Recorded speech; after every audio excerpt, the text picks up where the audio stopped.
Welcome to Sunburnt Country Music. My name is Sophie. I do all the interviews here, and I'm about to talk to Clancy Pye, who is from the central west of New South Wales. I've spoken to Clancy a couple of times before and always enjoy her thoughtful answers. And she has this rich musical history, a family musical history. So we'll probably cover that again because I always like talking about it. So I hope you enjoy this chat with Clancy Pye. Clancy Pye is an artist from the central west of New South Wales who has released several memorable singles, including Hey Mama and Days Like This. Her latest is My Hometown, and I'm going to talk to her about the song and her actual hometown. Hello, Clancy. Hello, Sophie. It's lovely to join you. It's great to see you again because I always love interviewing you and finding out more about what you're up to. And in this case, I'm going to ask about your hometown, which is Oberon, and it's west of the Blue Mountains and southeast of Bathurst in New South Wales. So some people Yeah, may know Bathurst for the car racing. The Blue Mountains are certainly famous. As far as you know, is this the first song that has been written about Oberon? that's a great question. A lot of people from Oberon will jump to tell you that from a music point of view, our most famous song associated with Oberon is actually Flame Trees by Cole Chisel. Now, it wasn't written about Oberon, but the music video for that song was filmed in the town back in I'm going to say it was the early 80s when the song was released. And so, yeah, you can look the music video up on YouTube, and I've got family members that featured in the video. Oh, And every person from Oberon can sit down and tell you, there's a scene of people sitting in a pub and just all of these different things. And we can point out pretty much everyone in that video. So that song would be the most famous Oberon association. And look, I'm sure there definitely has been songs written about it over the years. This is definitely the newest, I would say. yeah. Yeah. So I'll certainly claim that one. Because Flame Trees was written about Grafton, I think, because Don Walker grew up in Grafton, and yeah, he's written songs with Troy Cassar-Daley, who's also from Grafton. So it's interesting that they didn't Yes. film it there. That's exactly right. Yeah, I did know that it was actually written about Grafton. So, look, whenever it's amazing, actually, if that song, if I'm playing a gig and there's a lot of people from Oberon there and I play it, it's almost like our little anthem. Like, even if you're not necessarily a big Cold Chisel fan, everyone knows the words to Flame Trees from that song being featured. So, yeah, we've definitely claimed it pretty hard. And fair enough. And I'm now going, after we finish this interview, to watch the clip again with a different aspect on it. Yeah. So Oberon is, as I said, your hometown. What did you love about growing up there? Oh gosh, I think as you get older, you really sort of reflect on yourself and your values and a lot of characteristics that you have. And I believe that so much of that was really formed by the place that you grew up. So you mentioned Oberon. Yeah, it's quite close to Bathurst. We're about half an hour away from Bathurst, but it was a town of only about 3,000 people. When I grew up there, and we actually lived on a farm outside of town as well. But it's just a classic country town. There's two schools. It's got one main street, one road in, one road out. There's no traffic lights. We don't have a McDonald's. We've got two roundabouts. But it's kind of that thing. There's sort of one of everything. So we had everything we needed, and it's one of those things. I think country communities, there's country people are just different, aren't they? Like the way that we treat one another, and you've often got to wear a lot of hats growing up in a small community, because obviously not having a big population, it sort of demands people to take on a lot of different roles. And I've, just been lucky to grow up in a community where people are there to, they don't just live and work in the community, but they volunteer at the local Rotary Club, and they're soccer coaches on the weekend, and they just, any job that needs to be done, there's someone ready to roll their sleeves up and take it on, because we're very aware of the fact that we don't have a lot of people to choose from. You kind of your town sort of demands you to do certain things. So I think in terms of myself, like I'm really proud of where I grew up, and I think it's because of all those things, and I'm sure a lot of people feel the same about their hometowns, that when they say there's no place like home, I really believe that's so true, and I sort of turned that into the hook of this song that that, you know, there ain't no place like my hometown, because I think we all kind of have that warm and nostalgic feeling about the place that we grew up, and I certainly do about mine. Except, yeah, sometimes we see the romanticization of people leaving small towns. So kids growing up in small towns, dreaming of the big city, leaving the small town, sometimes for good, quite often for good. But you still live in the Central West area, so if, Yeah. obviously for you, that's remained your community. But was there ever a point in time where you thought, "Oh, this town's too small for me. I'm getting out of here"? It's funny that I guess we were always quite blessed. You know, Oberon's, even though it's a small community, we're about sort of 2.5 hours west of Sydney, half an hour from Bathurst. So we kind of had these big places relatively close to us. So, you know, we didn't really feel like we were missing out on anything, because, you know, if you needed to go to a department store that was half an hour away in Bathurst, or certainly I would agree with the fact that sometimes living in a small country town, you just don't have certain opportunities. You know, I think back even when my brother Mickey and I were growing up, you know, we started playing music really young. We were in primary school when we started getting out and playing pub gigs. And at the time, we were the only two kids in town that played instruments and played gigs live. That's changed a lot now. You know, Mickey's actually got a music academy in Bathurst, and he's gone out to schools in Oberon to teach for like the last 15 years. And so there's dozens of kids that play instruments really well now. And you know, I looking back, it would have been interesting just to see maybe how things would have evolved a bit differently if we, you know, if we had a group of kids that played music, for example. And for us, that just meant sort of having to travel into Bathurst a little bit more regularly. You know, we were lucky once we hit high school, and we had to both do our last 2 years of school in Bathurst, because our school only went to year 10 at St. Joseph's in Oberon. So that was certainly something that we really noticed, is just having this access to more kids and more people that have the same interests as you. You know, naturally you buddy up with them. And, you know, we started a band at that point that we were playing pub gigs, you know, all through high school. And yeah, maybe if, you know, we had sort of grown up in the same town with those people, things might have evolved a little differently. But yeah, I think I've never really had that pull to move to a city, and I think it's just because there's so many things about my country town upbringing that I really like. I like the people, I like the area, and so it's always been a bit of a draw card to stay nearby. I'm only in Orange, which is about an hour and a half up the road, and yeah, the whole Central West has sort of really started to feel like home to me. I should point out that the band you had when you were younger has one of the best band names of all time, which is the Party Pies. And I remember the first time you told me that, I thought that is just divine, and deserves resurrecting at certain points. I just putting it out there. Yeah. But also, you know, you said that at the time you and Mickey were young and playing instruments, there weren't other kids doing it, and now there are a lot. Well, I would imagine actually the two of you have something to do with that.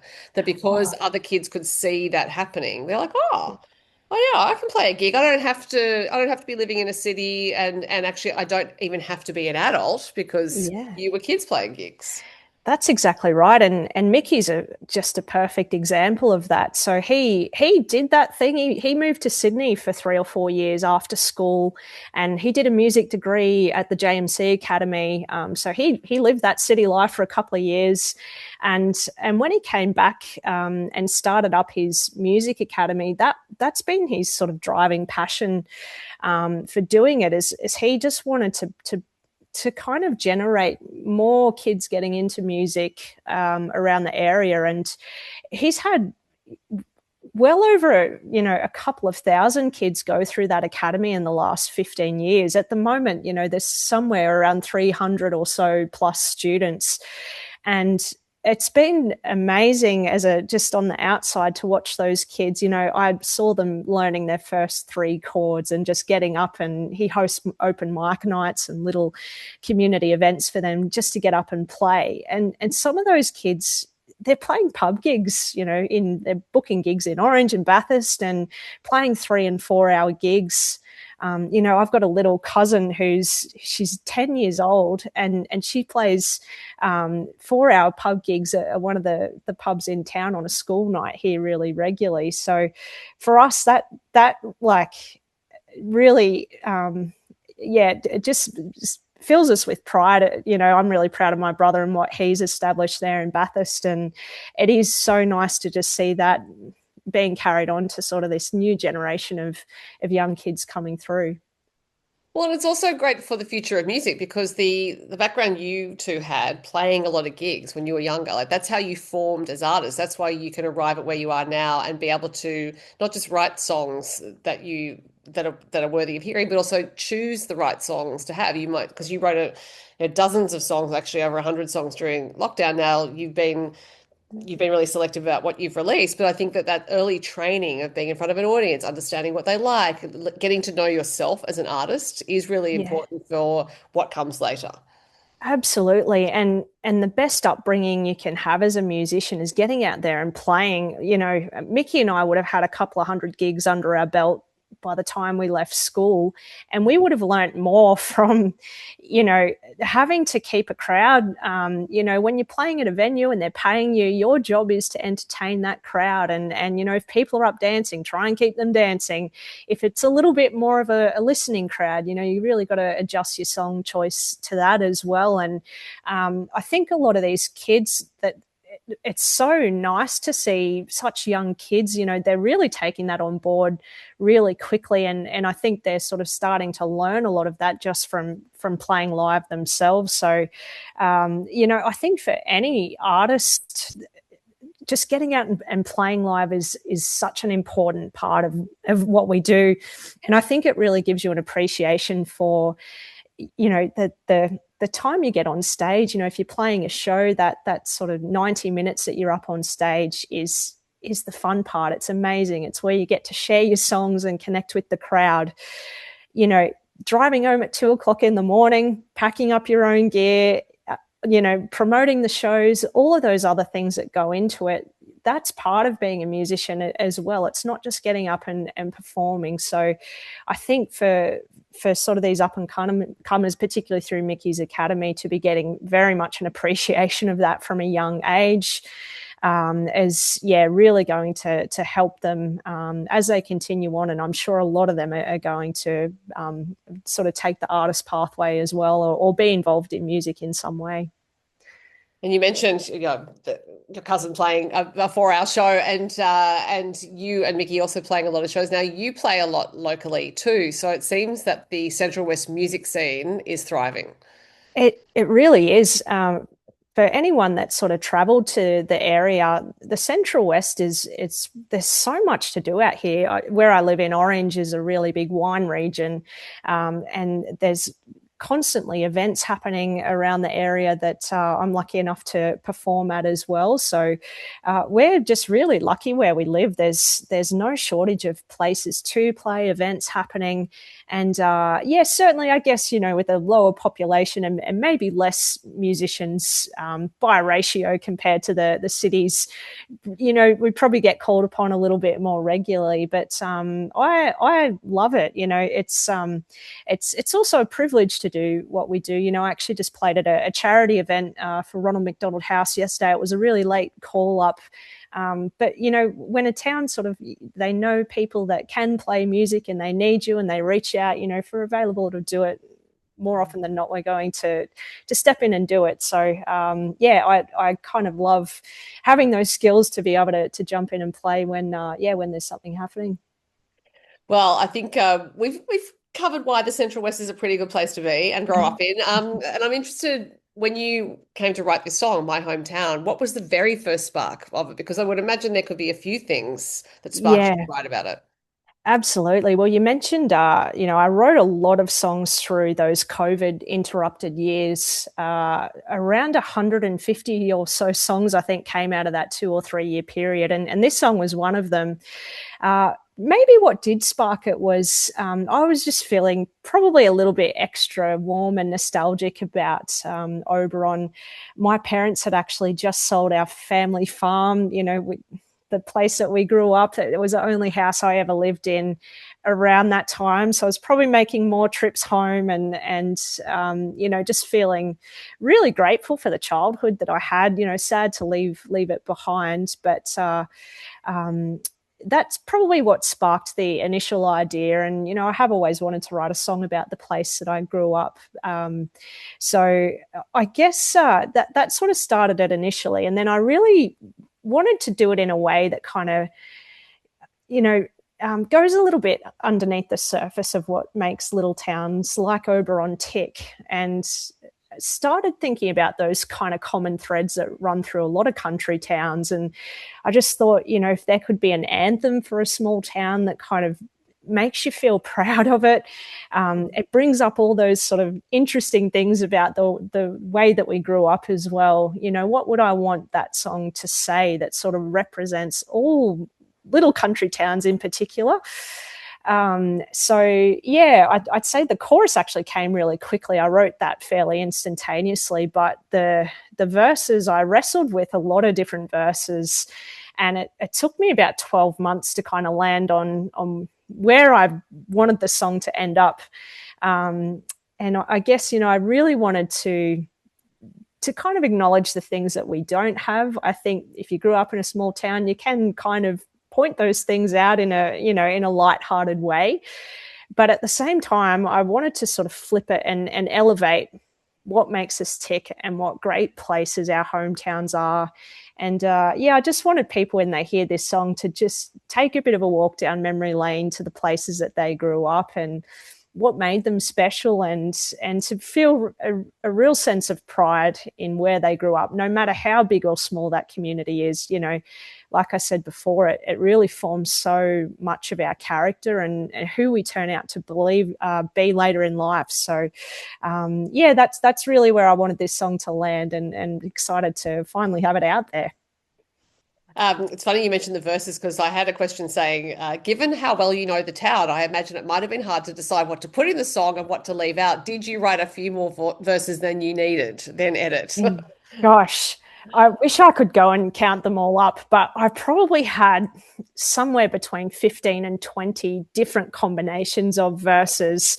So it had a real evolution, this song. It was funny, actually. I went and looked up in my voice memo. I've got my hometown, demo 1, demo 2, and so certainly it was interesting to go back and listen to how it started. But you're absolutely right. When you think about the things that you could write about, it's actually quite hard to narrow that down to 3 verses, and to also pinpoint not just things on paper. I mentioned in one of the verses, we've got 3 motels, a grocery shop, 2 priests, 1 mailman, and a part-time cop. And I was, that verse started out really lengthy and wordy and didn't make a lot of sense. So the challenge was actually trying to make it succinct and to have that kind of represent a deeper meaning, I guess, that people that grew up in those towns could understand, particularly the part-time cop line. If you grew up in a country town, we never had a full-time police officer, because most things got sorted out in the community themselves, but people looked after one another and, didn't really demand needing one. So I guess that's an example of just trying to make those lines a little bit sharper, but still represent a kind of a bigger theme and a bigger idea. Yeah, that's a really great point about how things get sorted out in the community. And it's possibly a push and pull, is that because there's only a part-time cop, they have to get sorted out. But then again, the part-time cop is only needed part-time because that mechanism was already there to sort stuff out. And I think it's one of those unstated things about some small communities is that there is this unofficial way of dealing with stuff. Absolutely. Yeah. And to draw on the fact that all communities can attest to the fact they lack things. They lack, certain services and access to things. So that was just one example of that. But certainly that reference to there's probably a few ways that things are dealt with that maybe are not so much by the law, but our communities still tick, don't they? We still get along, it has a way of just being able to work things out. So yeah, that was a funny line. I was happy with how that one came out. Yeah, but I think it's also a great example of really sophisticated songwriting is that you took that big idea and then you found the elements that were important to tell the story. So in those brief lines you've just given us is actually a whole world of how that town operates. And you can Yeah. listen to it on a surface level. And as you said, people from country towns will really relate to the part-time cop bit of it. But there is that's really you've painted the picture of the town. We can as soon as you say like two priests or that, it's like, okay, yeah, well, now I have a sense of what this town is and who's living there. Oh, that's really nice to hear, especially from an author, because I'd imagine that would be such a challenge in your line of work as well, and particularly with songwriting, you've only usually got 3.5 minutes to kind of get to the point, get really what you want to say across in both a musical and a melodic way, and still sort of getting that message across. But yeah, I heard some really great advice from one of my favorite songwriters many years ago that really the job of a songwriter, and I'd imagine an author too, or it's really to kind of paint the room or paint the scene and to try and let other people put their stories into it. And that was really something I kept in mind a lot with this song was, I could make this really specific to Oberon, or I could write it in a way that, can be representative of a lot of towns. And I really tried to do that, was kind of put a bit of a mixture of things that are very, very specific, but that are the same across a lot of small towns. And yeah, that line in particular was probably a good example of that. Yeah, but see, Clancy, I need tens of thousands of words to do what you've just done in a song. Ah, So I do not have the skill even though I am an editor as well. It's like I don't have the skill actually to do that. And I just marvel at it all the time. I think that it's such an incredible discipline to be able to think of that big world as you've done with My Hometown. You had all those verses, you had different ways you could have done it, and then to bring it all in to 3.5 minutes. Yeah, it's oh, wild. yeah, it's really nice to hear that. And I guess too, when I'm writing a song, particularly this one, I kind of thought, like, where would the listener be when they're listening to this? And what I thought of was them driving down the street of a small country town and seeing, the local bakery and grocery shop and motels and a few things that I make reference to in the song. And I just wanted to feel like they're walking down the street, they're driving down the main street, and they could be in any town in Australia. So yeah, I guess that probably has helped me a lot with my songwriting, is to kind of also put myself into the shoes of the listener and to try and get those feelings across. What I would want to hear is what I'm trying to write down, I suppose, and put that to music. Yeah, which is lovely. Now, your brother Mickey did work on this song a bit, but the main production was done by Sean Rudd in Sydney. And you're Yeah. also working towards an album this year. So is Sean the producer for the album too?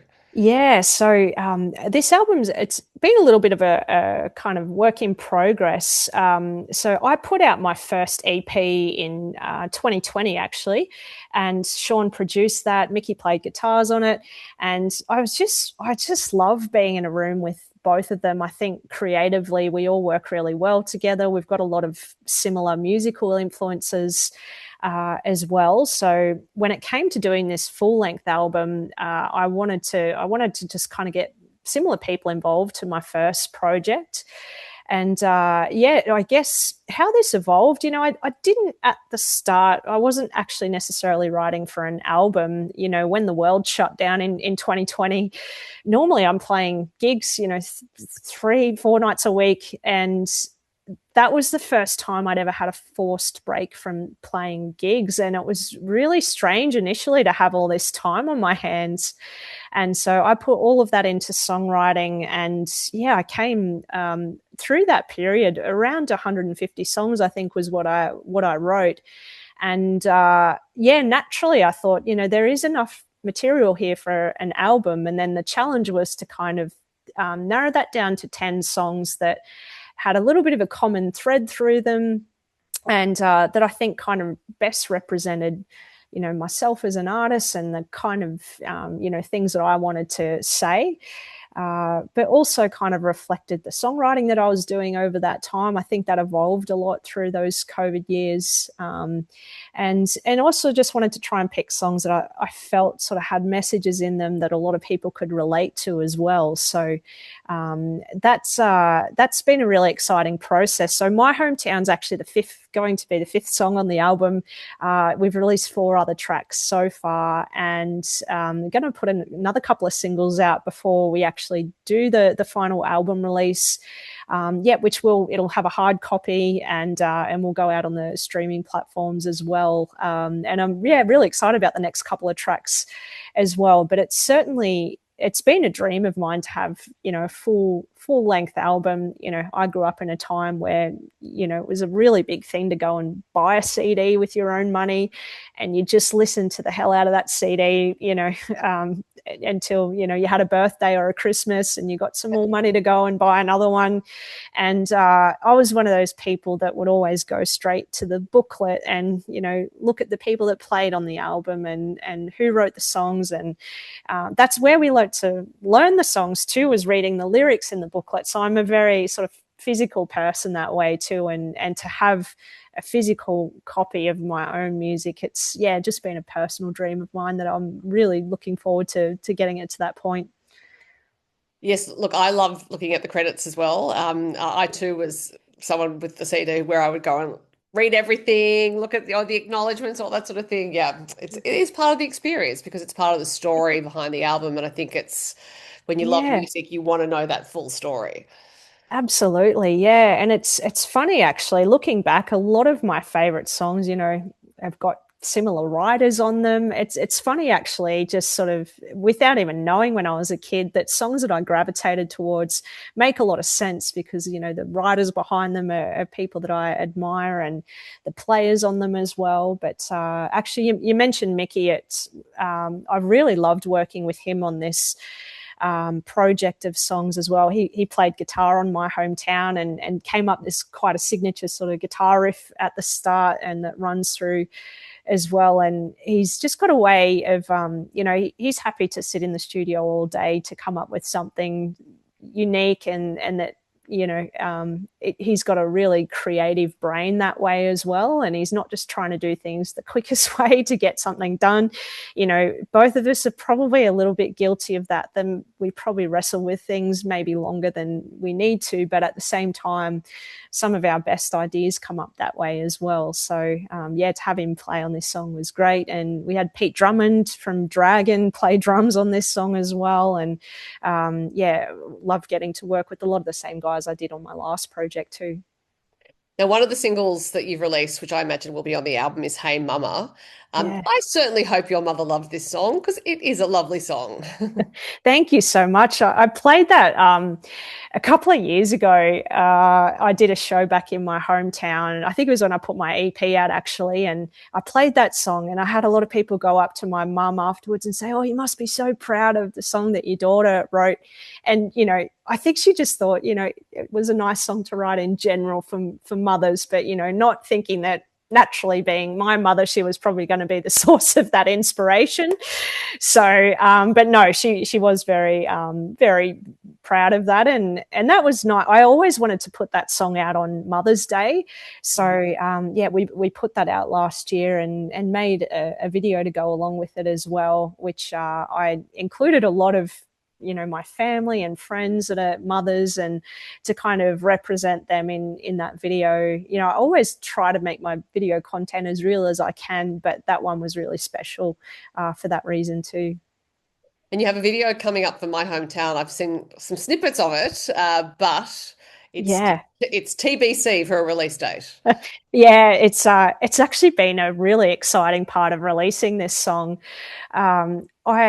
When I wrote the song, I had all these visuals, coming to mind, and I do travel a lot. I travel playing gigs, and I've got family up in Queensland and out west, and so I do travel through a lot of small communities pretty regularly, and I kind of know, what a lot of those main towns are famous for, and things that you should go and see when you're there. And I've just over the last couple of years been capturing a lot of videos on my iPhone of, silo video art and really beautiful welcome signs and buildings and main streets, and thought it'd make such a nice, film clip, and I thought it'd just be a great opportunity to show a lot of those small communities off as well that are amazing places. They maybe just don't get the spotlight that they deserve. So that's kind of how the idea started, and we thought before the end of last year we should actually go out and film some of these in a bit more of a polished way.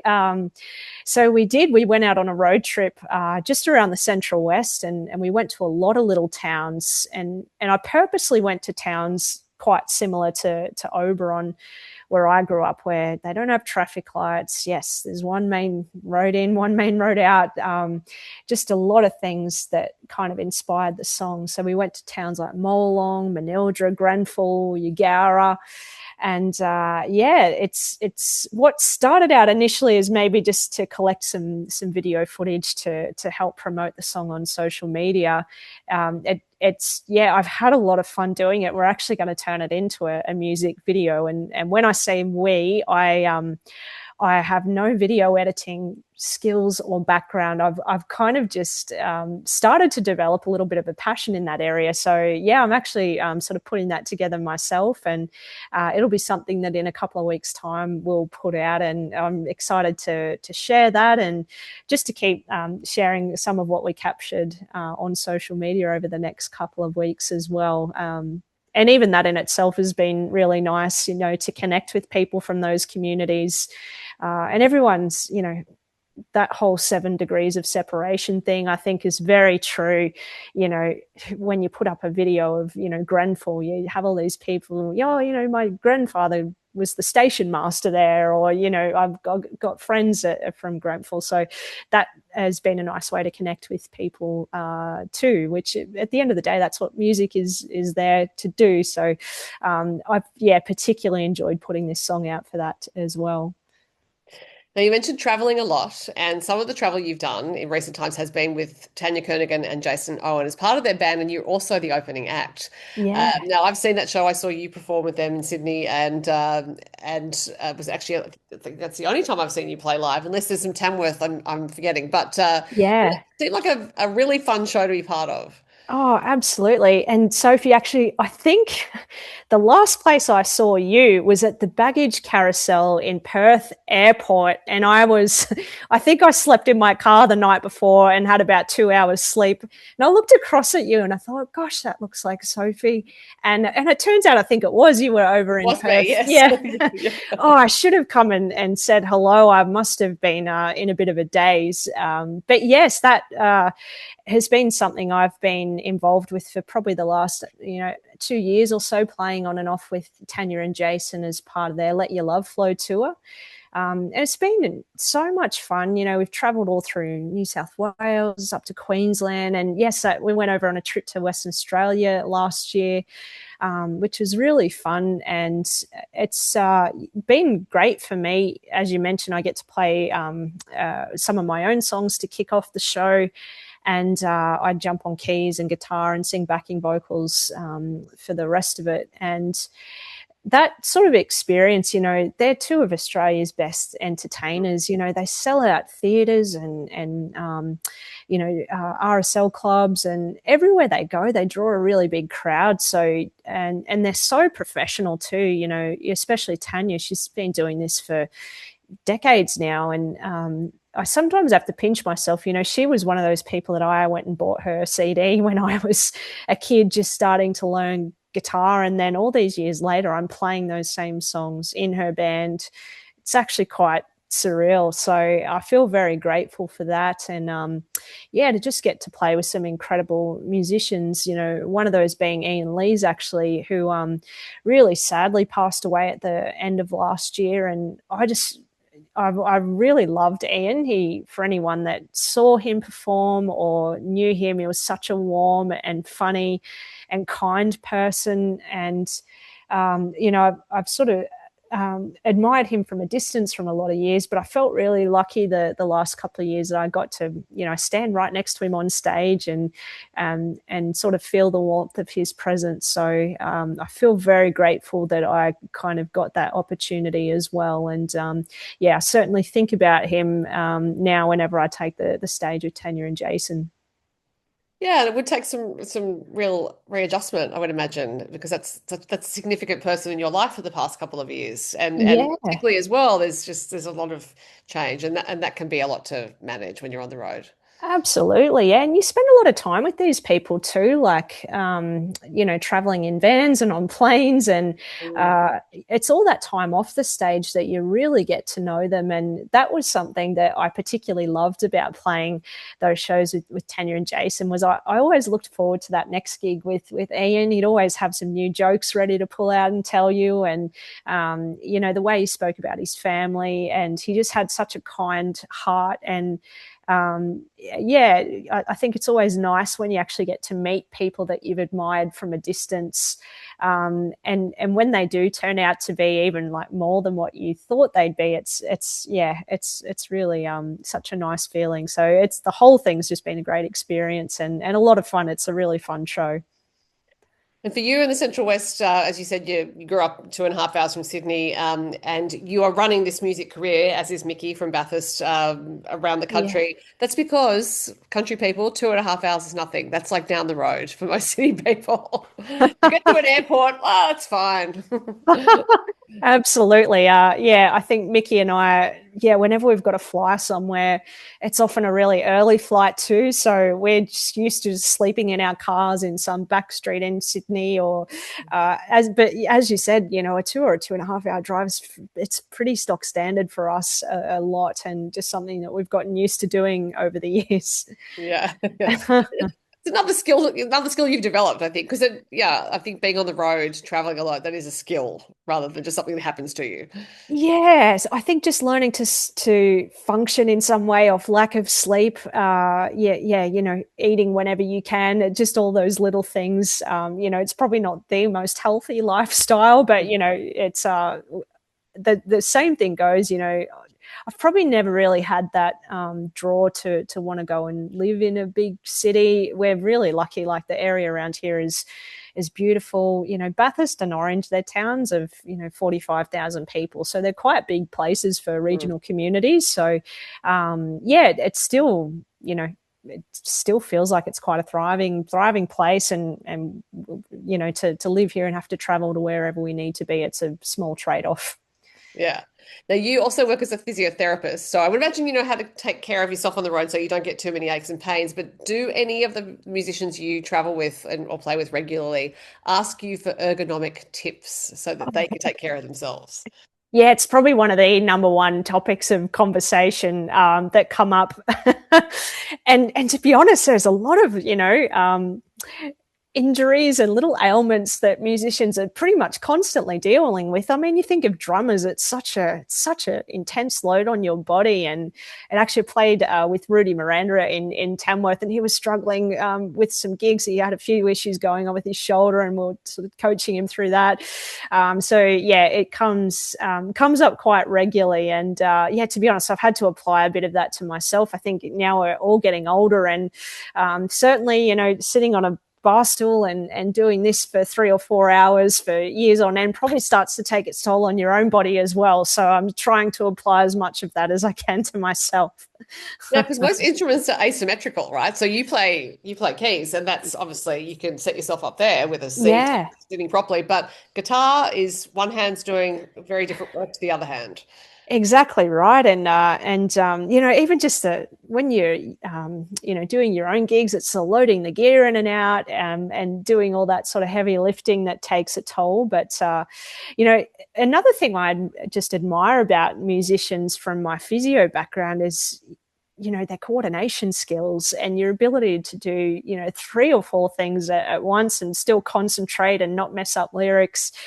Just I think I've seen, MRIs of brains, for musicians who are in the act of performing, and the way that things are lighting up. And, it gives me a lot of admiration for amazing musicians, and especially people that can play multiple instruments really well. Is something I very much aspire to do, and I take my hat off to people that are really skilled. And you can take your hat off to yourself then, Clancy. Let's not talk about other people. There's always, well. Oh gosh, I think all of us are just wanting to get to another level, aren't we? That's a great thing about being a musician. It's always a work in progress, and I kind of feel that way when I'm playing gigs. I'm always just trying to get better at something and challenge yourself. And I think a lot of musicians probably feel the same way. Mm-hmm. Now, with these ergonomic tips for yourself, would you be taking them on the road at some point this year for the album, do you think?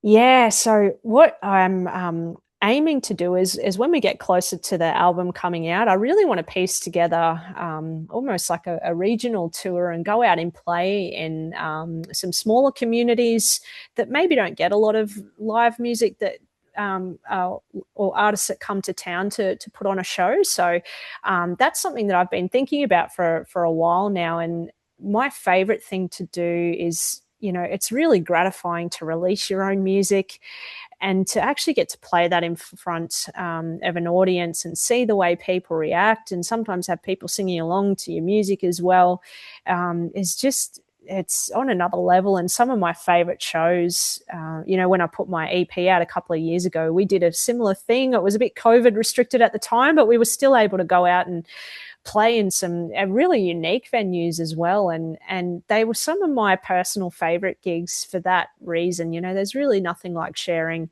your own song. So that's another layer of this whole thing that I'm looking forward to getting to when the album comes out. Well, I'm looking forward to hearing that album, but for the meantime, we have My Hometown, which is a great song, so people can listen to that, maybe engage in some Oberon tourism while they're listening to it. Absolutely. If we can, get some of these places on the map and get people to come out and see them, fantastic. Yeah. But Clancy, thank you so much for your time. It was great to talk to you. Yeah, thanks so much for having me. Always love chatting.